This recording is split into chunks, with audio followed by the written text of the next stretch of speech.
Oke, baik, pada kali ini kita akan membahas mengenai introduction of metabolism atau em, pendahuluan mengenai metabolisme.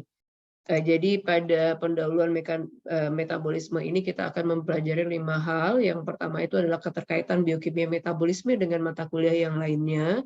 Kemudian yang kedua, setelah kita mempelajari keterkaitan tersebut, kita mempelajari apa itu pengertian metabolisme, kemudian anabolisme, kemudian katabolisme, kemudian keterkaitan antara anabolisme ini dengan katabolisme. Kemudian setelah itu kita nanti akan membahas tahap-tahap utama. Jadi ada 3 tahap reaksi utama sebetulnya pada reaksi metabolisme. Nah, setelah kita menjelaskan mengenai 3 reaksi utama ini, kemudian kita nanti akan masuk kepada kompartemen-kompartemen ataupun organel-organel ataupun tempat-tempat yang ada di dalam sel itu, tempat terjadinya proses metabolisme. Dan akhirnya sebelum penutup perkuliahan kita akan mempelajari beberapa jenis energi dalam bentuk energi kimia yang ada di dalam proses metabolisme tersebut. Oke, sebetulnya untuk keterkaitan biokimia metabolisme ini dengan mata kuliah yang lain itu sebetulnya banyak. Jadi di biokimia metabolisme itu kalau dari sisi pengertiannya, yaitu ilmu kimia yang mempelajari dasar-dasar reaksi dasar-dasar reaksi kimia di dalam makhluk hidup. Jadi overall semua dari reaksi kimia yang terjadi di dalam makhluk hidup itu kita sebut sebagai reaksi metabolisme. Dan metabolisme ini sangat penting sebetulnya diketahui karena ini merupakan basic ilmu dalam banyak terapan-terapan ilmu lainnya. Sebagai contoh, untuk orang-orang ahli nutrisi, mereka sangat mementingkan mengetahui biokimia metabolisme ini. Karena di dalam biokimia metabolisme ini kita belajar mengenai makromolekul seperti karbohidrat, protein, dan lemak, bagaimana proses degradasi ataupun pemecahan makromolekul ini menjadi molekul-molekul yang lebih sederhana sehingga nanti akan menghasilkan energi. Nah, kenapa orang nutrisi membutuhkan ini? Contoh, ketika mereka ingin menyarankan seseorang untuk untuk mengkonsumsi sesuatu, misalnya seseorang itu beratnya mungkin sudah overweight dan akan diturunkan, maka nanti orang-orang ahli nutrisi akan menyarankan, oh Anda nanti akan dapat mengkonsumsi makanan ini. Jadi ada makanan tertentu yang dapat nanti disarankan oleh ahli nutrisi tadi. Nah, kemudian ilmu biokimia metabolisme ini juga perlu oleh para dokter. Jadi untuk mata kuliah kedokteran itu biokimia metabolisme ini sangat perlu. Karena apa? Karena reaksi yang terjadi di dalam tubuh kita ketika proses metabolisme ini, ketika pola makan kita tidak benar, maka nanti bisa jadi nanti proses metabolisme kita juga lama-kelamaan menjadi tidak benar atau terjadi sebuah kesalahan. Nah, kesalahan-kesalahan atau ketidaktepatan reaksi metabolisme ini nantinya itu kita sebut sebagai kelainan metabolisme. Nah, kelainan-kelainan metabolisme ini tentunya ada yang bisa kita obati dan ada yang tidak. Bagaimana dokter bisa mengobatinya? Bagaimana dokter bisa melakukan proses analisis? Oh, ini penyebabnya ini kenapa? Karena begini dan segala macam. Itu basic dasarnya adalah pengetahuan dari biokimia metabolisme ini.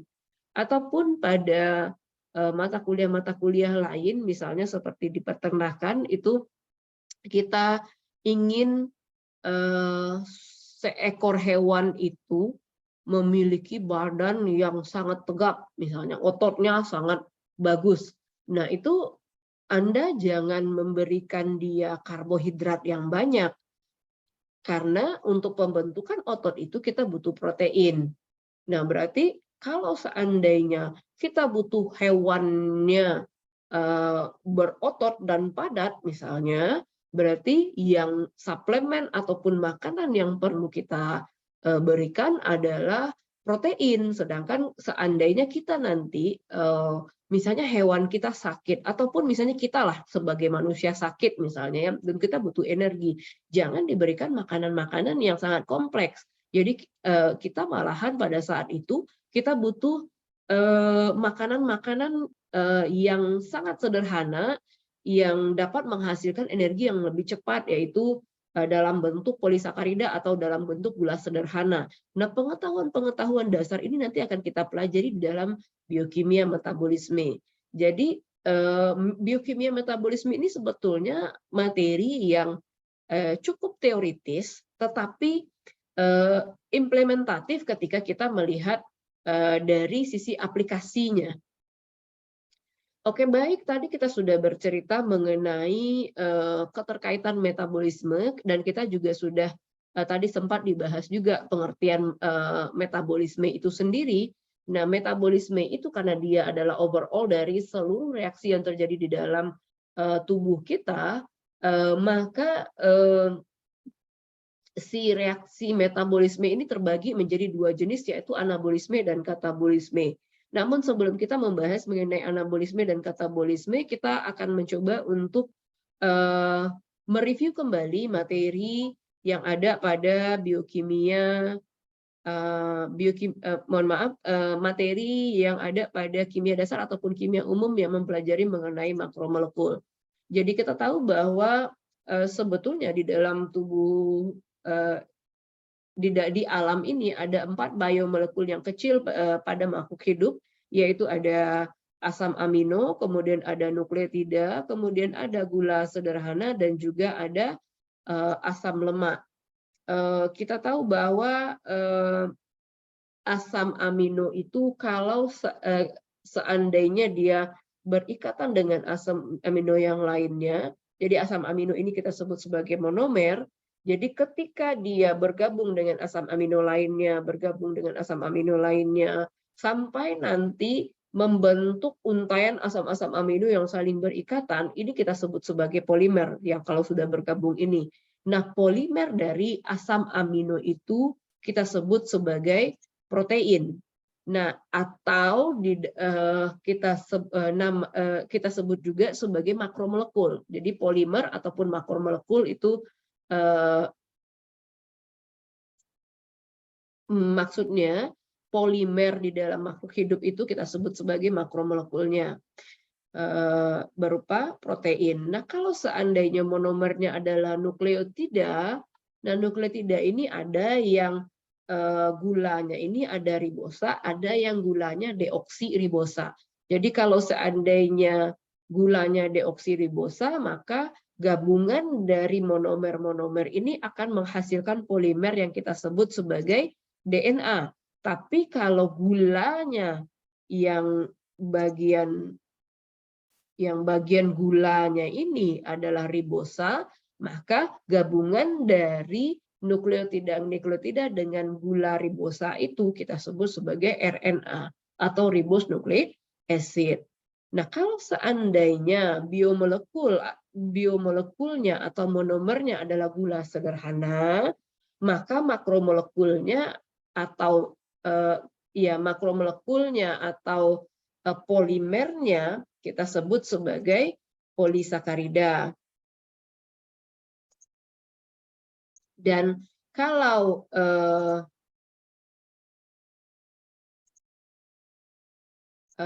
monomernya itu adalah asam lemak, maka polimernya adalah lipid. Nah, ini adalah 4 biomolekul kecil yang nantinya ketika kita gabung-gabungkan antara biomolekul ini akan menghasilkan makromolekul.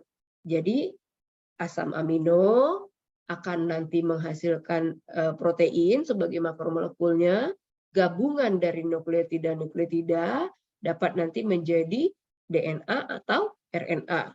Gabungan-gabungan gula sederhana dapat menjadi polisakarida, kemudian gabungan-gabungan dari asam lemak bebas, asam lemak dengan gliserol, maka nanti akan menghasilkan lipid nantinya. Nah, di keempat makromolekul ini antara protein, DNA atau RNA, kemudian polisakarida dan lipid, itu ada dua yang dapat menghasilkan energi, yaitu polisakarida dan lipid. Nah, di sini bisa kita lihat bahwa ini polisakarida ini menghasilkan energi, kemudian polisakarida juga terdapat pada struktur dinding sel, kemudian polisakarida juga digunakan sebagai bagian dari atau senyawa yang dapat digunakan untuk rekognisi sel dan juga sebagai bagian dari untuk struktur nukleotida. Nah, ini kan simple sugarnya ya. Kemudian untuk lipid di sini fungsional primary fungsionalnya untuk di bagian seluler itu dapat sebagai sel membran, kemudian untuk sebagai energi dan juga sel signal. Nah, di sini kita lihat bahwa ini energi ini poin pertama, tapi di sini energinya poin kedua. Nah, kenapa ini diletakkan di pertama, kenapa ini diletakkan kedua? Jadi polisakarida itu ketika dia diubah menjadi monomernya, yaitu gula sederhana, maka dia dapat menghasilkan energi dalam waktu yang cepat. Berbeda halnya dengan lipid.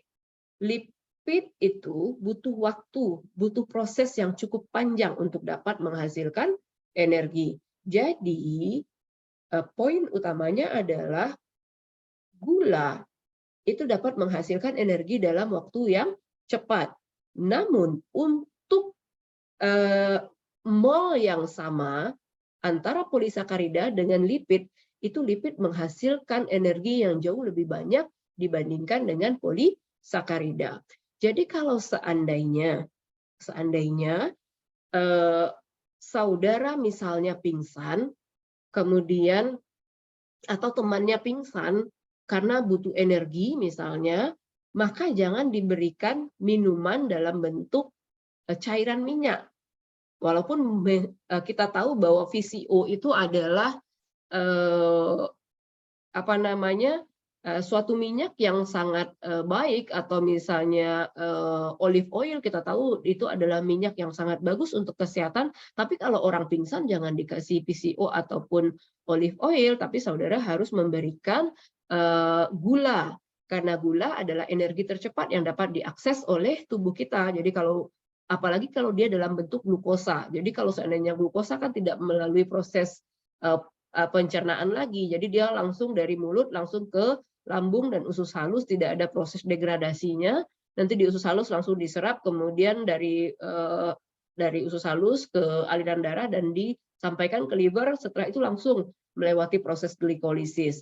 Nah, berbeda halnya dengan lipid. Lipid ketika saudara makan, nanti akan diproses dulu di lambung, dipecah lagi menjadi asam lemak, kemudian menjadi triasilgliserol, kemudian nanti dilakukan lagi proses penyerapan, dan itu pun dia masuk tidak melalui aliran darah, tetapi nanti masuk melalui jaringan limfatik baru sampai ke dalam liver. Jadi proses lipid ini untuk menghasilkan energi sebetulnya cukup panjang dibandingkan dari polisakarida. Nah, kalau seandainya saudara butuh butuh energi dalam jumlah yang banyak, misalnya nanti siang, misalnya kita akan beraktivitas dan tidak punya waktu misalnya untuk makan sering-sering misalnya ya. Jadi saudara artinya saudara harus punya cadangan lipid. Jadi kita makan polisakaridanya ada, kemudian ketika polisakarida ini sudah habis, maka lipidlah nanti yang akan digunakan. Tapi kalau seandainya saudara hanya makan nasi saja tanpa ada lemaknya, dan apalagi kalau seandainya saudara orangnya kurus ya, kalau misalnya gemuk mungkin tidak masalah. Nah, tapi kalau seandainya kita orangnya kurus, cadangan lemaknya sedikit, jadi kalau saudara hanya makannya dalam bentuk karbo saja, maka saudara nanti akan sulit nanti untuk mencari cadangan energi yang ada ketika saudara dari pagi sampai sore tidak mengkonsumsi sesuatu lagi. Jadi itulah gunanya sebetulnya ketika kita makan itu kita perlu ada mixing antara polisakarida, lipid, protein dan juga protein sebetulnya. Jadi ada 3 kombinasi ini sangat penting sebetulnya di dalam tubuh kita karena fungsinya itu berbeda-beda. Nah, balik ke yang tadi bahwa kita ada punya 4 makromolekul, ada protein, ada DNA atau RNA, kemudian ada polisakarida, dan kita juga ada lipid. Nah, tadi kita sudah menjelaskan bahwa kita punya beberapa makromolekul ya, tapi yang kita gunakan sebagai nutrisi itu ada 3, yaitu karbohidrat, lemak, dan juga protein. Nah, tadi kita sudah membahas mengenai makromolekulnya, sekarang kita akan membahas mengenai proses dari metabolisme si makromolekul ini.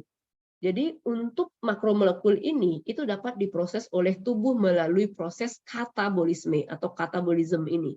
Jadi katabolisme ini kalau kita lihat dari gambar ini terlihat bahwa katabolisme adalah sebuah proses yang mengubah makromolekul ini menjadi molekul yang jauh lebih kecil, yaitu CO2, H2O, dan NH3. Jadi proses katabolisme ini merupakan suatu proses yang memecah molekul besar atau makromolekul kita yang kita makan melalui nutrisi tadi menjadi molekul-molekul yang jauh lebih kecil. Jadi poin utamanya adalah proses degradasi. Jadi katabolisme adalah proses pemecahan atau proses degradasi. Selama proses metabolisme ini sampai terbentuk end product ini akan terbentuklah energi dalam bentuk ATP, NADH, NADPH, kemudian juga FADH2. Jadi ini energi-energi kimia ini terbentuk ketika terjadinya proses katabolisme. Namun tidak setiap reaksi katabolisme itu menghasilkan energi. Jadi hanya di untaian itu, misalnya satu untai itu ada 10 tahap reaksi, mungkin hanya 3 atau 4 reaksi saja yang menghasilkan energi. Ada malahan di dalam tahap katabolisme itu juga membutuhkan energi, tapi total ketika kita jumlahkan dari awal proses katabolisme sampai ujung akhir itu nanti akhirnya end point-nya adalah kita nanti akan mendapatkan energi, walaupun sebetulnya ada pengurangan-pengurangan di tengah, tapi kalau kita sudah totalkan nanti kita akan mendapatkan surplus energi nantinya pada proses katabolisme. Nah, berkebalikan dengan proses anabolisme. Proses anabolisme itu adalah senyawa-senyawa atau molekul-molekul kecil itu nanti dikombinasikan atau direaksikan sehingga nanti terbentuklah molekul-molekul yang lebih besar. Contohnya kalau di sini prekursornya asam amino, kemudian asam amino digabung sehingga terbentuklah protein. Nah, proses anabolisme ini atau proses pembentukan makromolekul ini membutuhkan energi. Jadi kalau kita lihat bahwa katabolisme dia menghasilkan energi, kalau anabolisme dia membutuhkan energi. Sedangkan katabolisme itu proses pemecahan, sedangkan anabolisme adalah proses pembentukan. Jadi sebetulnya anabolisme dan katabolisme ini adalah reaksi berkebalikan. Nah, ini adalah penjelasan mengenai anabolisme dan katabolisme. Oke, ini penjelasan lebih lanjut sebetulnya ini adalah anabolisme dan katabolisme pada tumbuhan, tapi kita tidak bahas dengan detail. Nah, pada proses katabolisme itu dia ada 3 tahap. Jadi yang pertama itu adalah tahap pembentukan asetil-CoA. Jadi ini adalah proses oksidasi. Jadi dia ini oksidasi, ini juga prosesnya oksidasi, ini juga prosesnya oksidasi. Jadi tahap 1, tahap 2, tahap 3 itu step 1, step 2, step 3 itu sebetulnya reaksi oksidasi. Jadi pada tahap pertama itu terjadi reaksi oksidasi, yaitu pembentukan asetil-CoA. Kemudian pada tahap kedua ini asetil-CoA itu nantinya akan dikonversi atau akan diubah nantinya membentuk beberapa senyawa nantinya dalam bentuk sirkular. Jadi nanti asetil-CoA ini akan masuk nanti dengan akan bereaksi dengan oksaloasetat, nanti membentuk sitrat, dan nantinya ujung-ujung akhirnya adalah di reaksi-reaksi selama siklus TCA ini akan didapatkan energi dalam bentuk NADH dan FADH2. Nah, ini adalah tahap kedua. Kemudian tahap ketiganya apa? Tahap ketiganya adalah energi-energi yang dihasilkan dari baik itu tahap 1 maupun tahap 2 yang berbentuk NADH ataupun FADH2 akan dikonversi menjadi ATP. Jadi NADH dan FADH2 ini akan dikonversi menjadi ATP pada tahap ketiga yang kita sebut sebagai transfer elektron dan fosforilasi oksidatif. Jadi untuk proses katabolisme baik itu protein, lemak, dan juga karbohidrat ada 3 tahap, yaitu tahap pertama yaitu oksidasi asam amino, kemudian asam lemak, kemudian juga glukosa kita, sehingga nanti terbentuk asetil-CoA. Nah, khusus untuk glukosa itu tahapan sampai membentuk asetil-CoA itu kita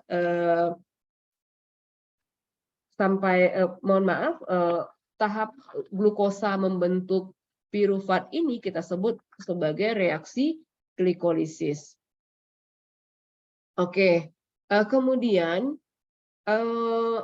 di tahap kedua akan kita ulang kembali bahwa ini adalah tahap kedua yaitu oksidasi asetil-CoA. Nah, sebetulnya citric acid cycle ini kalau di pelajaran biologi itu saudara biasanya kenalnya dengan siklus Krebs. Jadi ini dia siklus Krebs itu. Dan di tahap ketiga adalah oksidasi senyawa-senyawa FADH2 dan NADH.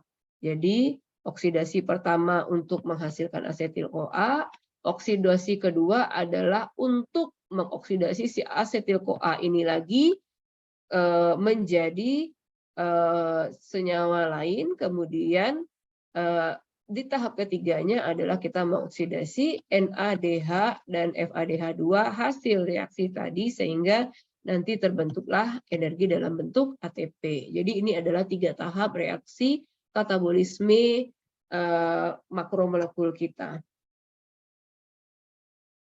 Oke, selanjutnya kita akan melihat mengenai metabolic pathway atau jalur dari metabolisme itu. Di sini bisa kita lihat bahwa sebetulnya proses metabolisme itu bukan proses yang sekali jadi. Jadi A tambah, kalau di kimia kita akan ketika mata kuliah kimia saudara belajar mengenai senyawa A ditambah senyawa B menghasilkan senyawa C menjadi senyawa D. Jadi dalam proses biokimia itu tidak hanya satu tahap itu saja. Jadi reaksi itu bertahap. Di sini bisa kita lihat contohnya. Ini untuk reaksi metabolisme karbohidrat aja nih yang bagian ungu ini mulai dari sini sampai di sini ini adalah tahap reaksi metabolismenya. Kemudian dilanjutkan lagi dengan metabolisme energi, ini panjang sekali tahap reaksinya. Kemudian juga untuk reaksi metabolisme lipid juga ini kelihatan panjang, mulai dari sini, kemudian belok lagi sini, sampai nanti selesai. Dan kita lihat juga jarang ada reaksi yang terputus. Jadi kita lihat di sini bahwa ini reaksi karbohidrat ini itu berhubungan dengan ungu yang bagian energi. Kemudian juga dia berhubungan dengan yang warna hijau ini reaksi lipid metabolism atau metabolisme lipid. Jadi di sini bisa kita lihat bahwa sebetulnya antar jalur metabolisme makromolekul itu dia saling terhubung. Jadi dia nggak terpisah-pisah. Oh ini karbohidrat saja, ini lipid saja. Itu enggak seperti itu. Jadi dia saling ada interconnection-nya antara satu sama lainnya. Nah, ini adalah bentuk-bentuk reaksi jalur reaksi. Yang gambar A ini adalah kita sebut sebagai reaksi linier, bentuk linier, sedangkan yang B ini, gambar B ini adalah reaksi sirkular atau lingkaran, dan gambar C ini adalah reaksi spiral. Nah, kita lihat kalau misalnya di gambar sebelumnya, nah yang sirkular tuh yang ini, siklus TCA, ini sirkular. Kemudian ini di siklus asam amino, ini juga ada sirkularnya. Kemudian yang lain-lain ini lurus-lurus saja. Ini linear reaksi atau linear reaction. Nah, mana yang sirkular? Sirkular itu adanya di sini. Mohon maaf, yang spiral. Ini adanya spiral itu di lipid metabolism. Nah, maksudnya di sini, jadi pada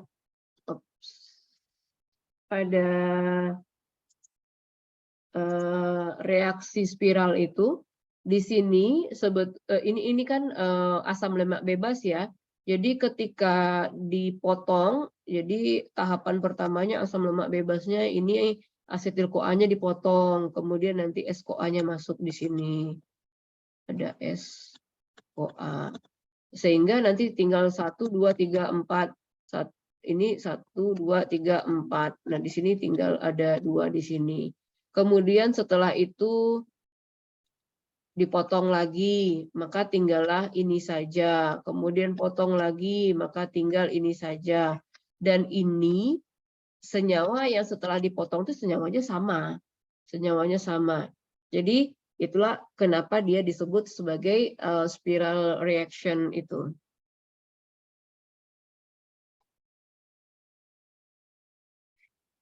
Dan reaksi ini terjadinya pada proses beta oksidasi lemak.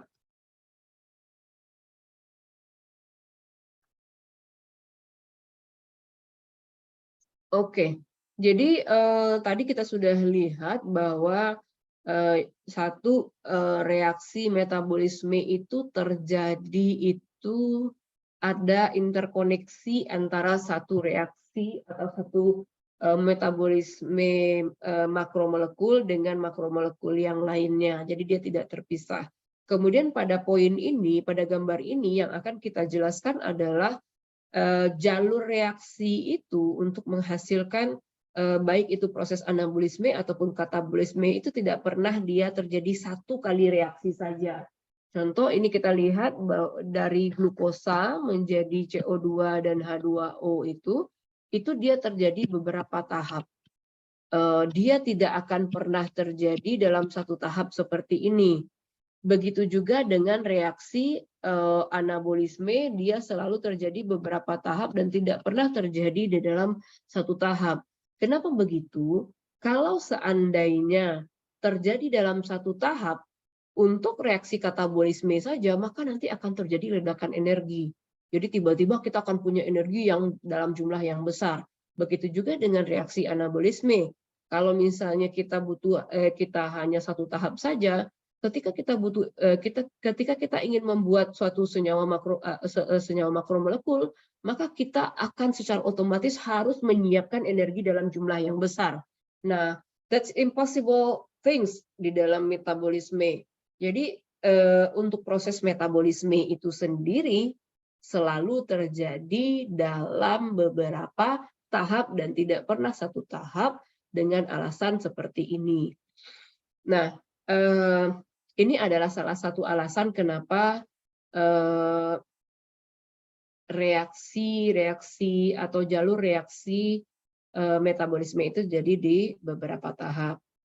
Kemudian kita lanjut, tadi kita sudah membahas mengenai makromolekul, kemudian kita sudah membahas mengenai makromolekul itu dipecah melalui proses katabolisme, atau kalau dia dibuat juga melalui proses anabolisme. Dan baik proses anabolisme maupun proses katabolisme terjadi di dalam beberapa tahap reaksi. Nah, pada materi yang ini kita akan membahas mengenai kompartemen ataupun ruangan-ruangan tempat terjadinya proses metabolisme itu sendiri. Nah, ini adalah gambar sel. Jadi saudara bisa melihat di sini ini adalah satu sel. Nah, kira-kira mungkin beginilah satu selnya. Nah, ini adalah gambar sel yang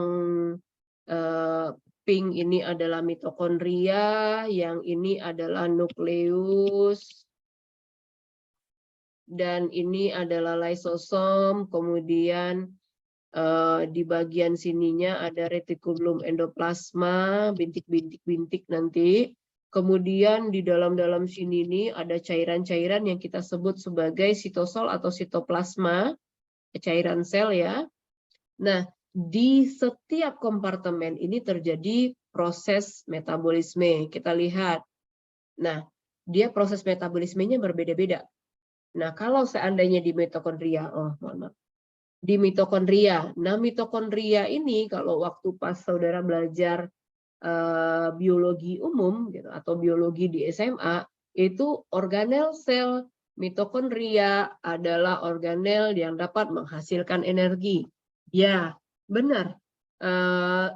Tapi di dalam biokimia metabolisme atau di dalam pelajaran biokimia, kita tidak mengatakan bahwa dia adalah organel penghasil energi, tetapi mitokondria ini adalah organel tempat terjadinya reaksi citric acid cycle, kemudian terjadinya transport elektron, terjadinya fosforilasi oksidatif atau sintesis ATP, kemudian juga terjadinya pemecahan asam lemak, di mana keempat reaksi ini menghasilkan energi dalam jumlah yang besar. Nah, kemudian yang lain, kompartemen yang lain, sitosol atau cairan sel, di sini adalah tempat proses terjadinya sintesis asam lemak, kemudian proses glikolisis yang tadi kita tahu ya, kalau misalnya proses glikolisis itu adalah proses dari glukosa menjadi pirufat. Ini kita sebut sebagai glikolisis. Nah, kemudian pirufat menjadi asetil-CoA, nanti asetil-CoA akan masuk ke dalam siklus TCA. Ini tadi yang sudah kita bahas ya. Nah, di sini kemudian nanti NADH dan FADH2-nya masuk ke proses transport elektron. Nah, kita lihat di sini, ini proses glikolisis. Glikolisis itu terjadi di sitosol atau cairan-cairan sel ini. Nah, kemudian ternyata proses citric acid cycle ini kan sebetulnya metabolisme karbohidrat sebetulnya ini. Tapi pada bagian citric acid cycle ini terjadinya di dalam mitokondria. Nih misalnya terjadinya di sini ya, di dalam sitoplasma, ini glikolisisnya. Untuk masuk ke dalam siklus TCA itu, dia akan pergi dulu si asetil-CoA-nya ke dalam mitokondria. Jadi reaksinya itu terjadinya di dalam mitokondria. Kemudian proses fosforilasi oksidatif juga terjadi di dalam mitokondria. Jadi walaupun misalnya dia merupakan proses metabolisme karbohidrat, dia kan satu jalur itu ya, tapi kompartemennya berbeda-beda. Nah, oke. Nah, tadi kita sudah juga bercerita di awal bahwa proses katabolisme itu akan menghasilkan energi dan juga anabolisme nanti akan membutuhkan energi. Nah, energi kimia yang kita hasilkan ataupun kita butuhkan di dalam tubuh kita itu ada 3 jenis. Yang pertama itu adalah dalam bentuk ATP, yang kedua dalam bentuk FADH2, yang ketiga ada dalam bentuk NADH. Nah, kalau ATP ini adalah satuan terkecilnya, jadi bedanya antara ATP dengan FADH2 dengan NADH ini adalah si ATP ini adalah the most simple energy that we can use in our body. Jadi dia itu adalah yang paling simpelnya gitu. Jadi kalau seandainya energi dalam bentuk ATP itu pasti akan langsung digunakan oleh tubuh. Dia tidak akan dikonversi-konversi lagi. Tapi kalau seandainya reaksi itu menghasilkan NADH atau reaksi itu menghasilkan FADH2, maka NADH ataupun FADH2 ini nanti akan dikonversi atau diubah dulu sehingga kita mendapatkan ATP nantinya. Nah, secara teoritisnya sebetulnya satu NADH itu menghasilkan 3 ATP, ini secara teoritis ya. Kemudian FADH ini, satu FADH itu akan menghasilkan 2 ATP, tapi berdasarkan hasil eksperimen dengan menggunakan energi Gibbs, ternyata didapatkan bahwa sebetulnya satu NADH itu hanyalah setara dengan 2,5 ATP. Sedangkan satu FADH2 itu setara dengan 1,5 ATP. Oke, ini dari teoritisnya, ini dari eksperimennya. Nah, oke. Jadi inilah pendahuluan, materi pendahuluan kita. Jadi ada 5 poin tadi ya, kita mempelajari mengenai keterkaitan antara biokimia metabolisme dengan ilmu-ilmu lainnya. Kemudian kita membahas mengenai anabolisme, katabolisme, kemudian bagaimana keterkaitannya, kemudian setelah itu kita juga mempelajari mengenai kompartemennya, kemudian kita juga mempelajari mengenai energi yang terdapat di dalam sel. Oke, baik, itu saja materi kita, materi pengantar kita untuk metabolisme. Semoga bermanfaat.